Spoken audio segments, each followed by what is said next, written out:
சென்னையின் பல்வேறு பகுதிகளில் கடுமையான பனிமூட்டம் காணப்படுகிறது. இதுகுறித்த தகவல்களை செய்தியாளர் செல்வகுமாரிடம் கேட்கலாம்.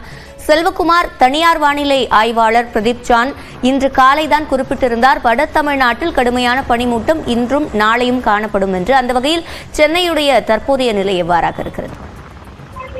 சென்னையை பொறுத்தமட்டில் நகர பகுதிகளை தவிர்த்து புறநகர் பகுதிகளில் கடுமையான அளவுக்கு பனிமூட்டம் இருக்கிறது. சென்னையின் உள்புறங்களில் ஓரளவுக்கு பனிமூட்டம் இருந்தாலும் கூட ஆவடி, அம்பத்தூர் பகுதிகள், அதே போல தாம்பரம், முடிச்சூர் பகுதிகள், கூடுவாஞ்சேரி உள்ளிட்ட புறநகர் பகுதிகளில் கடுமையான அளவுக்கு பனிமூட்டம் இருக்கிறது. காலை 4 மணி நிலவரப்படி பார்த்தால் எதிரெதிர் வாகனங்கள் பக்கத்தில் கூட தெரியாத அளவுக்கு இருந்தது. தற்போது ஒரு 6:30-7 மணி ஆன பிறகும் கூட இன்னமும் முழுமையாக பனிமூட்டம் விலகவில்லை. இதனால் தேசிய நெடுஞ்சாலைகளில் வாகனங்கள் மெதுவாகத்தான் செல்லக்கூடிய ஒரு சூழல்.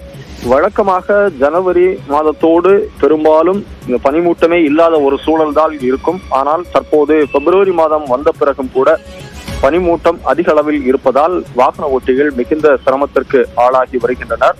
அது மட்டுமல்லாமல் மின்சார ரயில்களினுடைய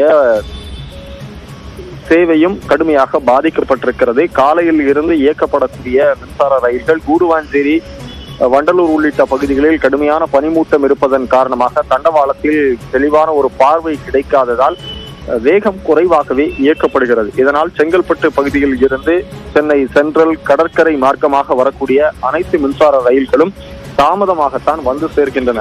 இதனால் மறுமார்க்கத்தில் இருந்து புறப்பட வேண்டிய ரயில்களும் தாமதமாக செல்வதால் பயணிகளுக்கு ஒரு மிகுந்த சிரமம் ஏற்பட்டிருக்கிறது. இன்று மட்டுமல்ல, நாளையும் இதே போன்ற ஒரு பனிமூட்டம் இருக்கும் என்றுதான் தனியார் வானிலை ஆய்வு மையம் தெரிவித்திருக்கிறது. எனவே ஒட்டுமொத்தமாக பிப்ரவரி மாதத்திலும் ஒரு பனிக்காலம் தொடர்கிறது என்பதுதான் ஒரு நிதர்சனமான உண்மையாக தற்போதைய சூழலில் இருந்து கொண்டிருக்கிறது. விவரங்களை வழங்கியமைக்கு நன்றி செல்வகுமார்.